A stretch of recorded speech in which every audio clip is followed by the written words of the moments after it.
Good evening and welcome to the Ombudsman Program. On this Zoom, I had to unmute myself, which many of us have to do many times a day. Anyway, thank you to the viewers for looking in and joining us tonight. I am truly excited to bring to our viewers this evening a program featuring on the Miami Valley Community Action Partnership. An agency that has a long and illustrious history in the Miami Valley. And I'd like to begin by first introducing you to the CEO of Miami Valley Community Action Partnership, Lisa Stempler. Lisa, thank you so much for making the time this evening to join us for this very informative hour. We appreciate it. Thank you for inviting me. I appreciate it. Oh, wonderful. Well, we're looking forward to covering as much of the information as we possibly can. Your agency has, as I said, a long history, and so we want to start with some of that, but you also have a large number of programs that are managed through community action, all of which are very helpful to those in our community. So I'd like to start with a little bit about your background that you might want to share. When did you begin with community action, please? I joined the agency 5 years ago, and my original role there was as Montgomery County Director, then COO, and for the last 2.5 years, I've been CEO. Okay, so you've moved right up. And before community action, were you working somewhere in our community, or have you joined us from another community? Well, I've been in Dayton for 20 years. Okay. Before that, I lived in Cincinnati. I'm originally from Cleveland, went to law school at Case Western Reserve, moved here almost exactly 20 years ago. I started my career in nonprofits. My first job out of law school was with legal aid. And then I worked for some agencies in the Cincinnati area. Then I moved into the for-profit world. And now I'm ending my career in nonprofits. So, in the nonprofit. Right, well, symmetry there. I actually think that's that may be bookends of what, but I think that the nonprofit world is the best place to be. I agree. So that's where I think we really have the opportunity to reach out and help our neighbors and help our community. So thank you for sharing all of that. The mission of CAP, I'd like to let you please present your agency's mission, and then we'll move into talking a little bit more in detail about the background. So our mission is a little wordy, and in fact, actually apropos to some of the requirements that we have to look at our mission statement on a regular basis. But right now I'll just read what it says: to work in partnership with local communities to eliminate the causes and conditions of poverty and to promote individual independence and self-sufficiency. Again, a little wordy. But it does represent what we do and what all of community action does, which is to lift people out of poverty. Right, exactly. And that is the reason we think you play such a valuable role in our community and why so many people turn to you for assistance in that area. Let's talk a little bit about the larger world of community action and the community action movement, because we in Montgomery County and in the 4 to 9 counties, it seems like, that you all serve, we're not the only one. We're not unique. There are community actions all across the country, and I think it would be interesting for our viewers to know a little bit about what the origin of community action movement is in the U.S. and how do we kind of fit and complement with all of those other community actions out there. So I could probably spend the rest of the hour just talking about that because it really is a fascinating story. So way back in 1964, during the Lyndon Johnson administration, there was a true recognition that something needed to be done about poverty. The poverty rate at that point in time was between 19 and 20%, which is extraordinarily high. And there was a huge social movement. This was the whole notion of the Great Society during that administration. And in 1964, they passed the Economic Opportunity Act. So this extraordinary legislation started legal aid, Job Corps, Head Start, and a whole bunch of other agencies and community action agencies. So we were all the way back to this legislation from 1964. And the notion here is that individual communities needed to discern what that group specifically needed. They didn't, the federal government didn't want to say there is one solution to poverty. They recognized that it was unique to every community. So they set up a network of agencies, and now there's over 1,000. And in Ohio alone, there are 47 community action agencies. So we represent every county in the state and almost every county in the nation. So it's an extraordinarily wide breadth of agencies. And there's an old adage about community action. If you know one community action agency, you know one community action agency, because we are all different. The only thing that ties us all together is what's now a block grant, but it's the Community Services Block Grant, which is part of our funding and guides the way we operate. So it's back in the 60s, we actually, that legislation was passed in the summer of 1964. We incorporated it as a nonprofit in December of 1964. Nothing happens that fast anymore. So it's pretty extraordinary what occurred there. And over the next 30 years, there were lots of changes that happened with the political winds. One enormous change occurred during the Reagan administration in the 1980s, and a lot of federal programs that had cabinet level positions or big agencies used to receive money directly from that program. What happened in the early to late 80s was programs were sent to states, and so all of this funding became what are called block grants. And now the state is administering all these programs. So we have this, for better or worse, another layer of bureaucracy that we're dealing with.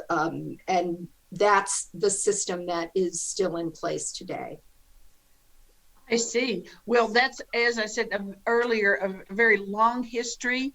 I think a lot happened in the 60s. I know that of course, so much civil unrest and movement for change happened, and it sounds like community action was a part of that.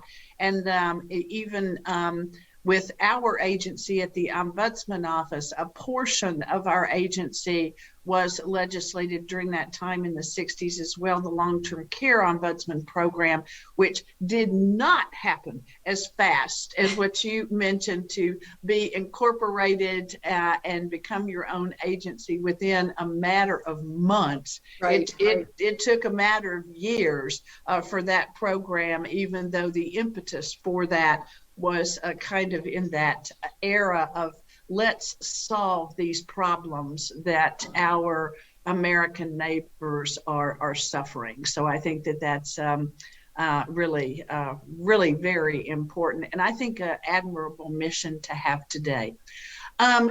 Given your special mission, please describe for our viewers a little bit about the board of directors who helps lead the agency, and where they come from and how they fit in and help lead the mission. So part of community action, even though we're private nonprofits, we're still guided by federal statute. So we straddle these two worlds. It means a lot of complications, but we're held to extraordinarily high standards. So that's a very good thing. So, and I'm part, and that goes on to say our board is required to be what's called a tripartite board. So we represent three different sectors. 1/3 of the board is either elected officials or appointees of those elected officials. 1/3 of the board is representative of private business, citizens, education, religion, professions, and the like. And 1/3 has to be representatives from the low-income community. And then even more to that, those representatives of the low-income community have to be democratically elected by a certain board or body that's representative of the low-income community. So we've got these really strict requirements, and we are held to those requirements to the letter. We have community action standards. There are 58 standards and about 10,000 substandards that we are guided against, and it requires an incredible amount of work. And we're very proud. We just got, in fact, our grade card, for want of a better word, and we rated 98% on our standards, which is extraordinary. Congratulations. We are delighted and overwhelmed by that, but worked really, really hard to get there. So it's very meaningful in this world.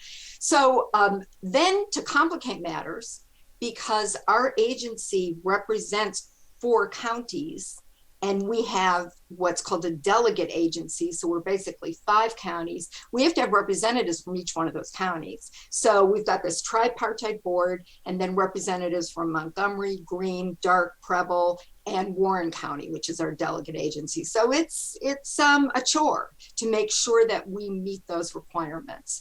But right now, we have a great board, and they are becoming more and more engaged, and we're working really hard to make that happen because things are difficult everywhere in the world right now. Yes. So we need that expertise. Yes, well, it sounds like it is almost somebody's full-time job just to make sure that your board of directors is meeting all the right criteria for you all in representation. And I guess I should point out to our viewers, and Lisa, please join me in helping to educate them, that this is not unusual that the federal government, when supporting certain programs, wants to see a certain representation on the board of directors, because they don't want it to just become a free-for-all. They want to see the important parties in the community represented on that board, and they do come and look, and they do come and check, and they do come and check your roster. So again, congratulations on scoring so high on that. That's really a very important achievement and accomplishment, and good luck in the future on that. Thank you. Yeah, we're really proud of that. We have a question that's coming in because viewers, just to remind you, this is a call-in show, and so your questions will then be entered for Lisa to answer into this Zoom chat function. So one guest has called in to ask about Dayton people who got involved early in community action, particularly wondering about members of the Jewish community and the African American community. I know going back to the 60s is a long time, but 60s and 70s, are you able to address some of that, some of your early champions? Well, there's always, historically, there were efforts for those two groups to work really closely together, recognizing that social movements and making the world a better place was very important to the Jewish community. And also recognizing that Jews have been historically discriminated against, and so there was an affinity there. It's different, but there is certainly a depth of understanding, and so it was really heartening, I believe, to see what was happening at that time, that there were a lot of efforts to move things along. And the same is true with community action, because community action, not only was it devised to deal with poverty, but it was also recognized that so many people of color were in those groups. So that 19-20% of poverty had a very disproportionate number of citizens of color at that time. Okay. I'm not certain whether that relationship, that affinity is still the case now, particularly since we're so highly regulated state and federally, and we've sort of taken a life on of our own. But I believe that was part of the impetus of all of these social movements, that people took such a personal responsibility in making change. And I think that's a real challenge today, and certainly dealing with what we've got on our plates right now, that makes that personal responsibility even more important and more challenging. Yes, it definitely does, and thank you for bringing that up. What then are some of the current strategies, now that we're bringing us forward into 2022, to continue to work to include low-income people in your planning and in your advocacy strategies? So one of those standards that I referred to, yes, we're required to do a community needs assessment every 3 years.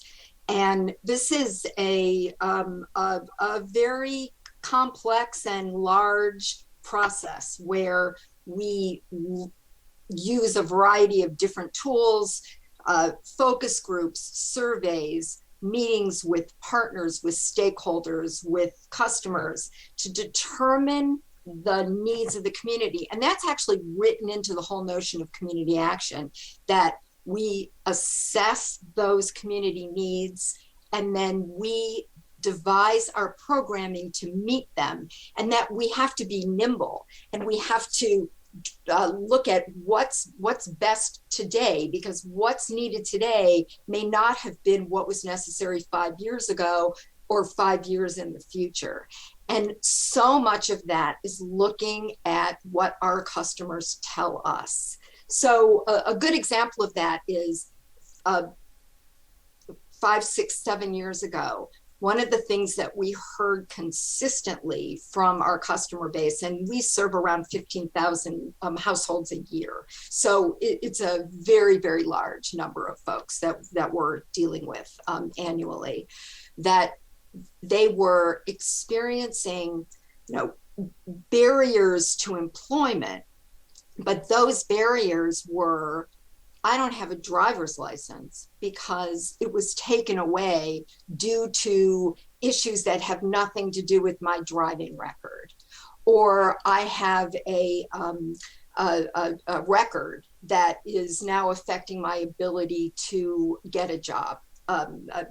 Something that happened in my past and now it's stopping me from being employed, which of course stops you in your tracks. If you can't get to your job, and sadly our community, like many in Ohio, does not have great public transportation, that means you're stuck in this world. So responsive to that, we opened a legal clinic. In fact, it was almost exactly 5 years ago that we started that legal clinic. And that clinic initially was focused on barriers to employment. And so probably 90% of what they did was deal with reinstating people's driver's license, working really carefully with the courts, paying fines and fees, doing advocacy at the state level to try to change the laws so that something that you did that had nothing to do with driving didn't result in getting your driver's license taken away. And that was in direct response to what we were hearing from the community. We're the only community action agency in Ohio that has a legal clinic. And we may be one of the only ones in the country that does. In the last 2 years, that clinic has pivoted almost entirely to dealing with evictions. So we were fortunate, is not a great way of saying it, but it really is the case that the fact that we have this clinic in place and the extraordinary lawyers that work there, and they're pretty amazing, had a lot of housing expertise too. It enabled us to completely pivot into that world and deal with the COVID era eviction crisis that we're seeing right now. So our next needs assessment is in 2023. And so, next year we'll be doing this again and reassessing what we do. And then when we write our grants, we look at that programming and we make those changes. And that happens on a regular basis. We're constantly assessing how we make those decisions. Yes, that's really wonderful. The legal clinic that has been set up within Community Action, first to help people remove barriers to work, including the driver's license, not having the ability to drive themselves to their job, or to have a driver's license. Even if you don't own your own car, you are at least have a form of ID that can help you, get forward with employment. So that was certainly very creative and needed feature in our community, and I'm sure the community all thanks you for working on that. Now, how are those types of activities funded? The driver's license reinstatement fees, and that now moving to evictions, I presume there's some back rent that might be getting paid to landlords to prevent evictions. So what's the source of funding for those types of activities now within that legal framework subset of your agency?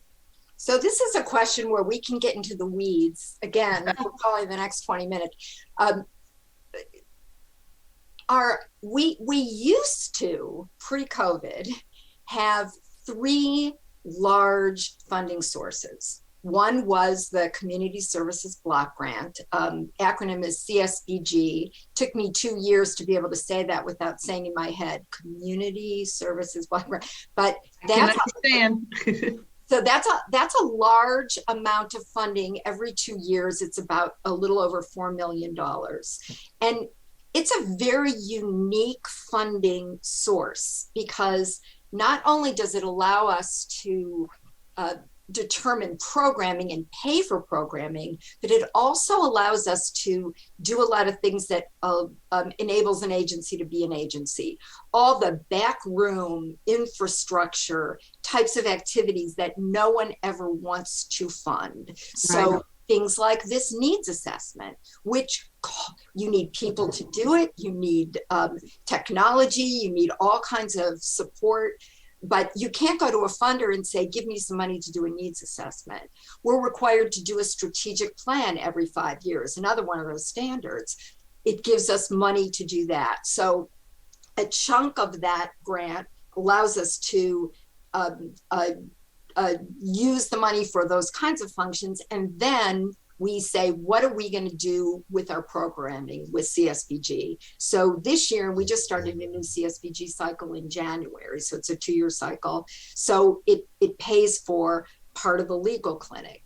It pays for our micro enterprise program. Our housing counseling program is paid with CSBG dollars. Our emergency home repair program is paid with CSBG dollars. And we were able to move a lot of money into that program because we got money from other sources. For the last 2 years, I keep talking about playing whack-a-mole, where I'm moving money from one source to another. So in 2019, our budget was around $15 million a year. And so that was CSBG weatherization. We have a very large weatherization program, and we weatherize in 9 counties. And that's what you were referring to earlier, where we go to people's homes and we do an energy audit, and we do all kinds of other things, it's a really amazing program. And then the other third major source of funding is our utility assistance funding, where we provide assistance for a program called Summer Crisis and Winter Crisis, the Home Energy Assistance Program, and a percentage of income payment program where folks can pay their energy bills based on a percentage of their income rather than their actual utility bill. But in 2020, when the whole world shut down to COVID, Congress passed a lot of very quick legislation. And one of the first things that they passed, the CARES Act, which a lot of people received funding, we also received additional CSBG money. So we got a big chunk of money there. And then the rent assistance money started coming through, consequent to all of these different funding sources. And right now, we're in our approximate fifth tranche of money from a variety of different sources. We've spent about $11.5 million on rent assistance in the last year and a half. So that money is from Treasury. So we've got all these federal programs, Treasury, HHS, DOE, that provide this funding to us. Our budget went from 15 million to about 60 million this year. Wow. Which is extraordinary, but possibly likely on October 1st, all that money will go away. And so we're now looking at how do we sustain the agency when those additional resources disappear because of COVID, and the ending of those programs. It's a very complicated. It's probably 75% of my job, managing those different budgets, moving money from one place to another, stretching things out, making sure that our needs are being met as best as they possibly can, and looking for ways that we can cover as much as we can with all those dollars. Yes, understand completely. COVID has brought on a lot of relief that was needed in our community before COVID. Yes. But then, it should have been there before then, or one would have hoped that it would have been. But COVID just kind of, pulled back the covers and showed all the things that funding was needed for, and there was a good response to that. But you're absolutely right that funds go, funds dry up, funds change, and it's quite a balance with all of that. So good luck to you and all your colleagues on balancing that.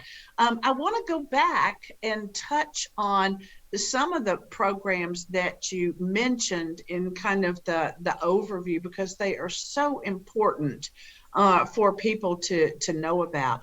Let's start with your weatherization assistance. Now, for our viewers who don't know what this is, it is not plowing snow, and it's not scraping sidewalks. But I'll let Lisa take it over from that and describe what they do and who is eligible for such assistance. So I think this is one of the best kept secrets in town, this weatherization program. And any resident of the 9 counties that we support, but our largest county being Montgomery, who meet income eligibility guidelines, and there are several different programs.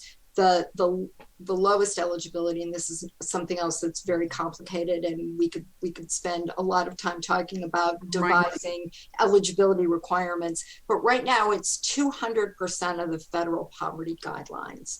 And as an aside, poverty guidelines, people often question, why is it a percentage, a higher percentage than what the guidelines should be?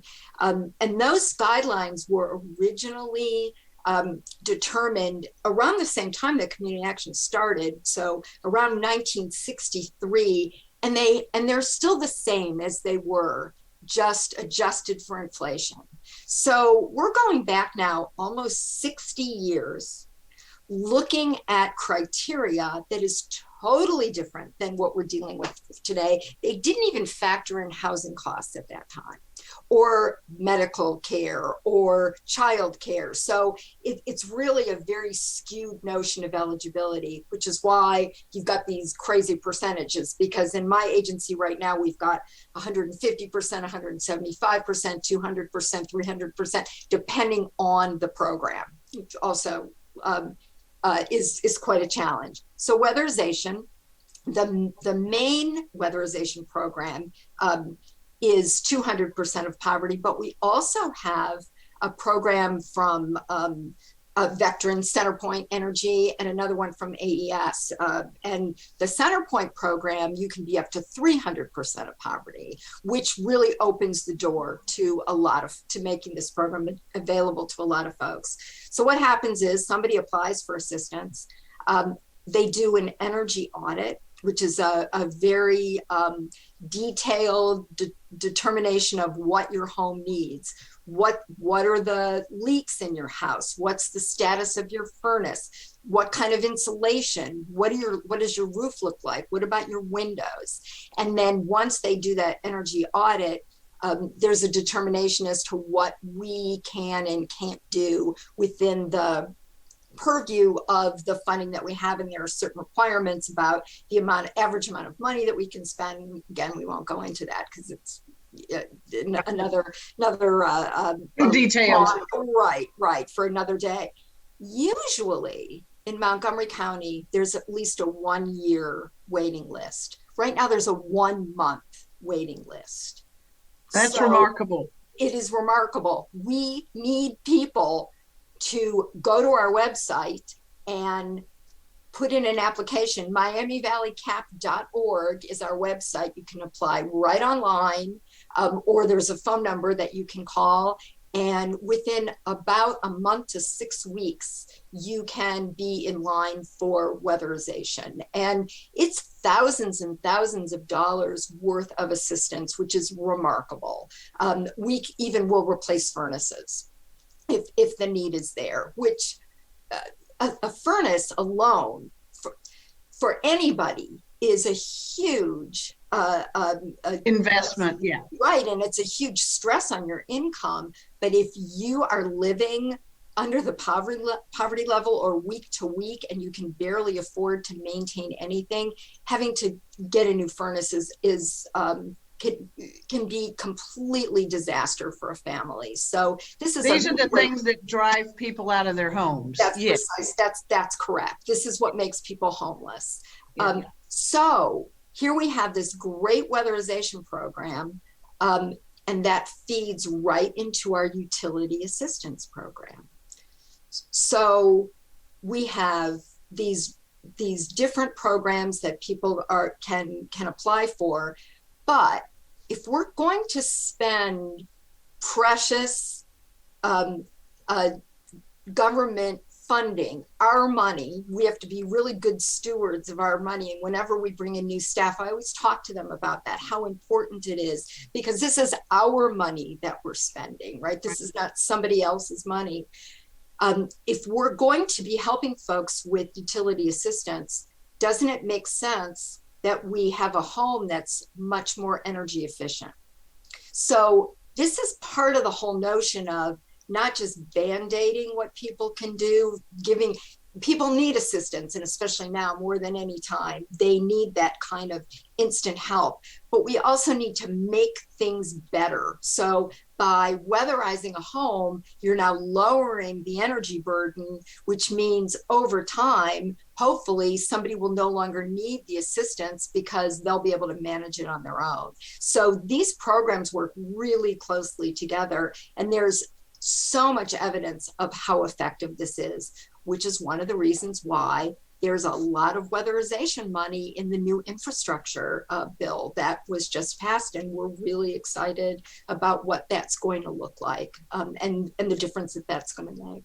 And that's fantastic. And I just want to highlight for our viewers, in case they missed it, now is the time to apply. Right. If you think that you would benefit from weatherization assistance, if you think that you've got drafty windows and doors, or if you think you're not well insulated, or problems with a furnace, and then now is the time to do it, because this short amount of time for being on a waiting list is quite remarkable, and it's not going to last forever. It's not. It's really unprecedented. And I was meeting with my weatherization team, our director, and they said, and I said, "What do you want me to say?" They said, "Tell people that they need to apply for assistance." We also, like just about everyone else in this country, need employees. We need technicians. So we need people to apply for those jobs. Okay. And the really neat thing about weatherization is it's a career path. You can come into that job with no training. We will train you and give you hundreds of hours of training and certifications and all of the equipment that you need. I mean, they put people in these, TAVAC suits and everything that you need to do this job. And then you can learn this skill, move up through our program, or go into other types of areas. A lot of people go into HVAC. It's a career path. So I'm doing a commercial for folks that they need to apply to work for us as well as apply for our assistance. That's equally important. Thank you very well. So I hope people will take that away. If you or somebody you know needs it, now's the time to apply. So get online or call if you have any trouble. You can contact the Ombudsman's office, and we'll get you to the right place for that. Is it okay to move to talk briefly about micro enterprise and computer training and the programs you all offer with that? Yes. So micro enterprise is one of our favorite programs. Now, sadly, we have. For the time being, we've stopped doing the computer program. It was really difficult with COVID to have the classroom. The workstations were very close together. We just didn't feel like it was safe. Now that things, God willing, stay the way they are and continue to improve, it's something that we may be able to bring back again.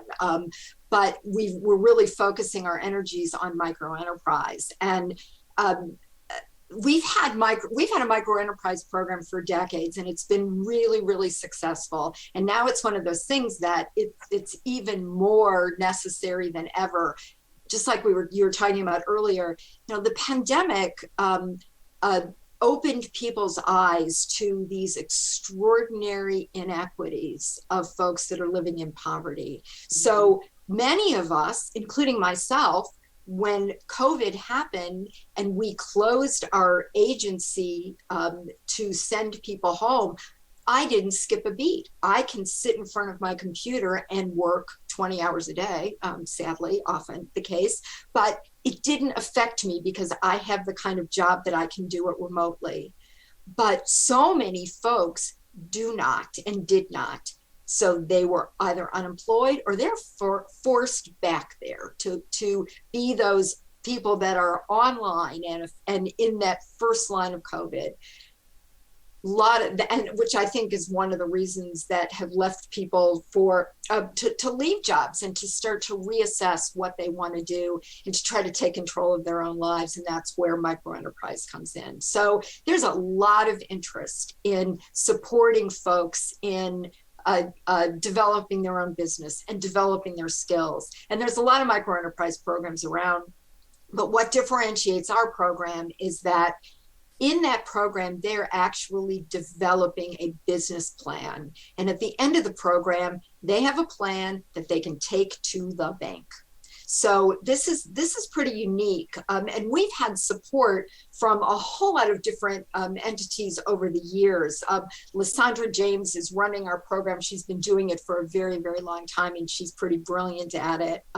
We just moved the program to the new West Branch Library that just opened a few months ago, which is, it's really beautiful. Beautiful. And yeah. it's an amazing facility, and we just started doing classes there. We have a new class starting on April 13th. So you can go to our website and apply for that.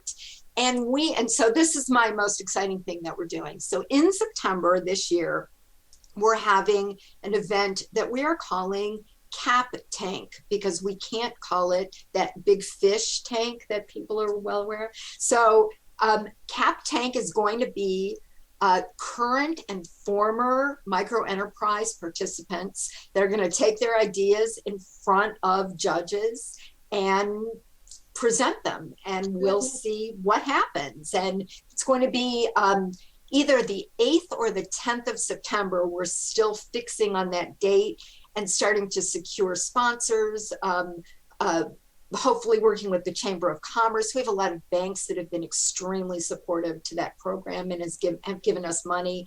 And the other thing that we're finally starting up again is an IDA program with micro. So if right now our match is 2 to 1. So if our participants save $1, we'll match it $2. But we're looking for more funding so that we can up that match. So this is all part and parcel of how do we drive these people into the ability for them to be successful and to lift themselves out, which goes back to our mission, right? How do we move people out of poverty? So look for Cap Tank happening in September, and we're really, really excited about that. Well, it sounds like a very exciting event, and so we'll look forward to hearing about that. Let's talk before our time slips away from us about your housing and financial counseling issues, because that's such a need in our community, and several different entities have, with fits and starts, tried to do some of this, but you all have been steady and you've been there to help with that. So why don't you let our viewers know what they might be able to turn to you for financial and housing counseling? So this is a program that sort of touches on a lot of different areas. Part of it is HUD funded program where folks that are applying for loans that are supported by government funds are required to have counseling before they go into this usually the largest purchase of their lives, and a lot of individuals who just don't have that experience. And so they work with our housing counselors who are certified, have hundreds of hours of training, and have to maintain very heavy certifications so that they know what they're doing. And Vicki Reish runs our program, and she's been doing this for decades and is also just an amazing and wonderful person, and we love her. And so she works with these individuals. It's almost entirely phone counseling. So that was one thing that probably the only thing in our entire agency that didn't change during the pandemic, because it just was able to be maintained. So that's part of what we do. The other thing, we have a few different programs where we help people with down payment assistance. So one program now, it's called HAGP. I won't tell you what that means. It's $2,700 for folks that are eligible for down payment assistance. And that can be incredibly helpful for somebody that's going into that purchase. And right now, a huge proportion of what they're doing in that program is COVID mortgage assistance. And we've partnered with the Home Ownership Center, which is part of County Court, and they are facilitating mortgage assistance for our agency. And it's been almost $3 million that we've done in mortgage assistance in the last year and a half. And so that's another thing that you can go to our website and apply for that. That's wonderful. That's really good assistance for people. And I wish those applying a great deal of luck. This is a challenging housing market, yes, and every bit helps. That's for sure. Now let's talk about the winter crisis and utility assistance. Let's talk about those HEAP and PIP programs that your agency has responsibility for administering. Why don't you tell the public how that program is going and what's the latest with that? So HEAP and PIP are probably what we're best known for. When people make that connection to community action, that's what they say, oh, you do HEAP and you do PIP. And it is a very large program, and over 10,000 households are helped through HEAP and PIP every year through our agency. So it's a lot of folks. And it's a little convoluted.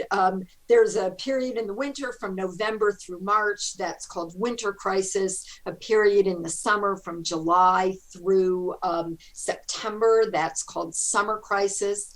And individuals that are at 175% of the federal poverty level, again, they keep playing with numbers. We'd be nice if everything were the same, but sadly that is not the case.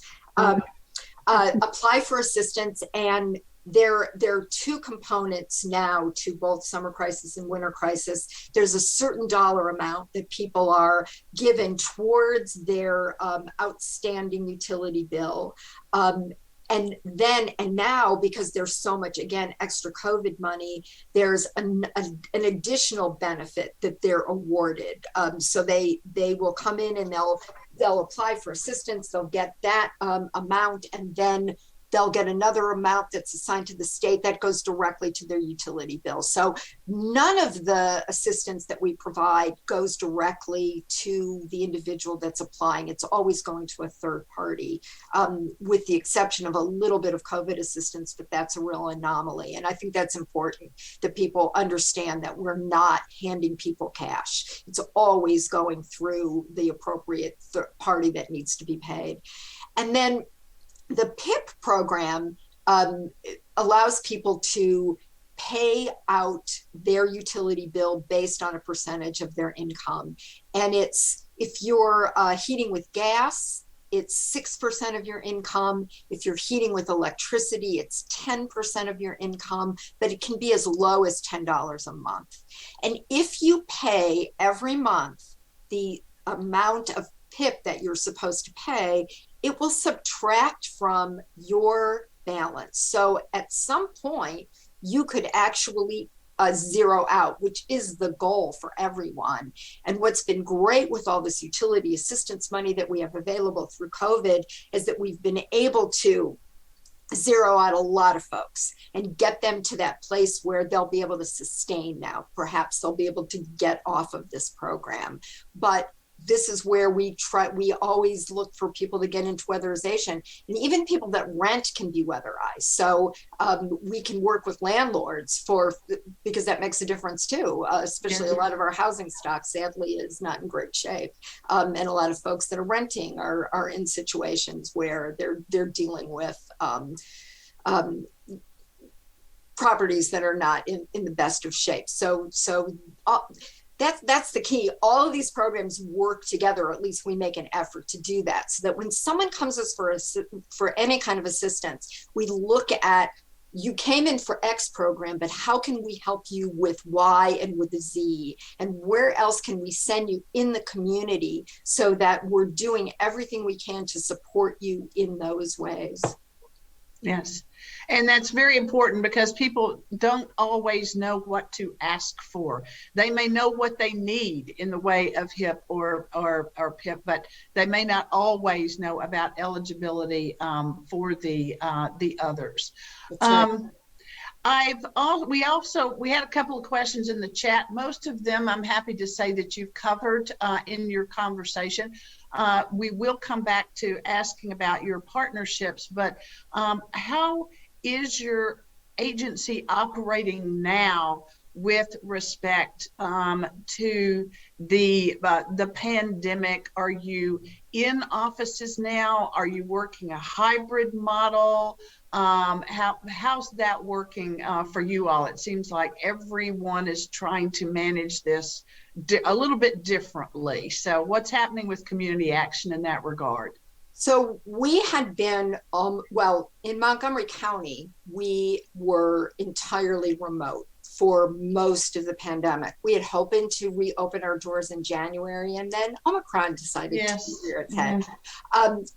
But in the last 2 weeks, we've implemented a new plan. Again, we're trying to be very nimble and responsive to the circumstances that are in front of us. We actually implemented a vaccinate or test program that we put in place last September for the health of our staff and for our customers. The way our office is in Montgomery County, we have a very crowded lobby and very small offices. So there is no way that we could bring people in a safe fashion. We just did not feel, we felt like that would be irresponsible, that we cannot do that. And unfortunately, the vaccination rate in our community is still very low. So we made that decision to continue to operate remotely. You can apply online. We also have a Dropbox, which is open Monday through Friday, 8 to 4:30. All of the paperwork is available in our lobby. People are making appointments on the phone, and I'll even give the number for HEAP because people do need to make a phone appointment. It's 937-514-4777 and to make an appointment.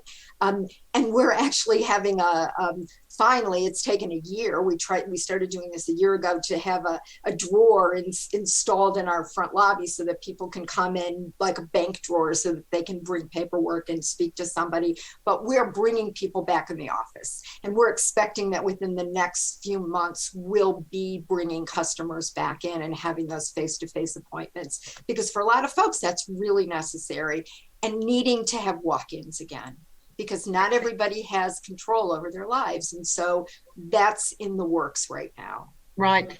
And I think many of us with nonprofits just never did have the kind of office space that allowed for 6 feet between people for security. Many are packed in, sharing office spaces, and it's been very difficult to navigate around that.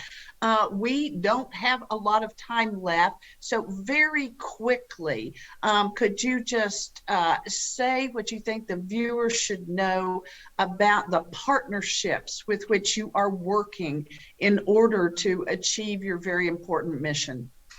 The most important partnership that we have right now is with St. Vincent's. So we've worked with St. Vincent's for years at a variety of different levels.